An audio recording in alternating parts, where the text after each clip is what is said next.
ہمارے لیے درخت میں بہت سے سبق موجود ہیں، اور اس میں بڑی عجیب و غریب باتیں پوشیدہ ہیں۔ مثال کے طور پر آپ نے غور کیا ہوگا، درخت ہمیشہ زمین میں اگتا ہے، سونے اور چاندی کی پلیٹ میں نہیں اگتا۔ اس سے کیا مراد ہے؟ اس سے مراد یہ ہے کہ اے انسان، اگر تو کامیاب زندگی گزارنا چاہتا ہے تو تجھے اسی ماحول اور معاشرے میں لوگوں کے ساتھ مل جل کر رہنا پڑے گا، تب تو صحیح نشو و نما پا سکے گا۔ اگر تو جنگلوں اور غاروں میں جا کر ترقی حاصل کرنا چاہے تو وہاں تجھے نہیں ملے گی۔ جو بیج زمین میں بویا جاتا ہے وہی درخت بنتا ہے۔ تو درخت کیسے بنا؟ جب بیج نے اپنے آپ کو مٹا دیا، جب دانے نے اپنے آپ کو خاک میں ملا دیا تو اللہ رب العزت نے اس دانے کو درخت بنا دیا۔ پھر اس درخت پر پھل لگتے ہیں اور ایک دانے سے ہزاروں دانے بن جاتے ہیں۔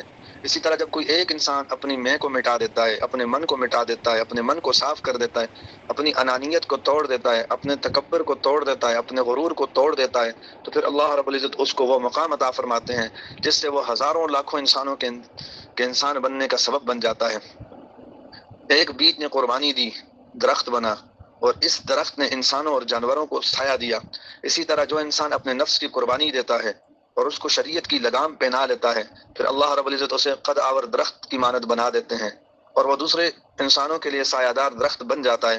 وہ اکیلا ہوتا ہے مگر ہزاروں لوگوں کے لیے سایباں کی مانند ہوتا ہے۔ ہمیں چاہیے کہ ہم ہر لمحہ نیکی کا بیج بوتے رہیں، پھر ایک دن ایسا آئے گا جب ہم نیکیوں کا باغ لگا ہوا دیکھیں گے۔ گل ساڈی اے میلے گڑی دائے، رتاں آندیاں جاندیاں رہندیاں نہیں، کرما والیاں او جڑیاں رت لا کے مڑ چھاویں بہندیاں نہیں۔ جو بندہ درختوں کو لگاتا ہے اور پھر اس کی ٹھنڈی چھاؤں میں بیٹھ کر آرام کرتا ہے اور وہ بخت والا ہوتا ہے۔ آج ہم بھی نیکیوں کے درخت لگائیں، کل قیامت کے دن کڑکتی دھوپ میں عرش کی چھاؤں میں آرام کے ساتھ بیٹھیں گے۔ ایک ہوتا ہے درخت، ایک ہوتی ہے بیل۔ دونوں میں فرق یہ ہے، درخت اگنے میں سالوں لگاتا ہے مگر اس کے بعد یہ سالوں زندہ بھی رہتا ہے۔ کسی درخت کی عمر 100 سال اور کسی درخت کی عمر کئی سو سال۔ ہمیں کسی جو ہے ایسے ایسے درخت دیکھے جو 100 سال اس کی عمر ہوگی، اس کو دیکھنے کے لیے لوگ دور دور سے آتے ہیں۔ کئی ایسے درخت ہوتے ہیں اس کے اوپر پھول بھی لگے ہوئے ہوتے ہیں، پھل بھی لگے ہوئے ہوتے ہیں۔ تو ایسے درخت بھی ہیں جن کی عمر کئی سو سال ہوتی ہے۔ امریکہ کے اندر ایک ریاست ہے کیلیفورنیا، اس میں ایک ایسا درخت بھی ہے جس کی عمر سینکڑوں سال ہے۔ اس کا اتنا تنا بڑا ہو جاتا ہے، اس تنے کو کاٹ کر اس میں سے بس گزرنے کی سڑک بنائی جاتی ہے، اور وہ اگا ہوا درخت ہے مگر اس کو کاٹ کر اس کے اندر سے اتنی بڑی سڑک بنا دی جاتی ہے۔ تو اسی طرح جو ہے جو بیل ہوتی ہے اس کا معاملہ مختلف ہوتا ہے، وہ چند دنوں میں پھیلتی ہے۔ کبھی آپ نے غور کیا کہ بیل کے بیج لگے ہوں، یوں لگتا ہے وہ دونوں کے اندر ہر چیز کو کور کر لے گی، لیکن وہ جتنی جلدی پھیلتی ہے اتنی جلدی ختم بھی ہو جاتی ہے۔ درخت کے اوپر اگر سانپ بھی لٹکتے رہیں تو اسے کوئی پرواہ نہیں ہوتی۔ مومن کی زندگی بھی ایسی ہونی چاہیے کہ نامواقف حالات، ماحول اس کو متاثر نہیں کر سکتے، بس وہ اپنے کام میں لگا رہے، وہ علم میں، عمل میں، دین کی دعوت میں، اللہ سے تعلق بڑھانے میں اپنے آپ کو آگے بڑھاتا رہے۔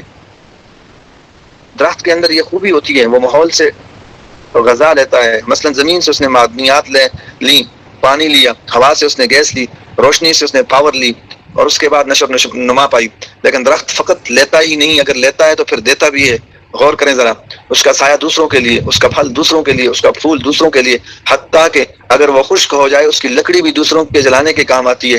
تو درخت نے اگر کچھ لیا تھا تو اس نے دیا بھی۔ ہمیں یہاں سے سبق سیکھنا چاہیے۔ ہم اس دنیا میں زندگی گزارنے کے دوران اپنے گھر میں اپنے بڑوں سے لیتے ہیں، مثلا ماں سے محبت، باپ سے شفقت، بھائی سے تعاون، بہن سے دعائیں، یہ سب چیزیں ہمیں مل رہی ہیں اور ہم نشو و نما پا رہے ہیں۔ تو نشو و نما پانے کے بعد ہمیں بھی چاہیے کہ ہم اپنا سب کچھ دوسروں کے لیے وقف کریں۔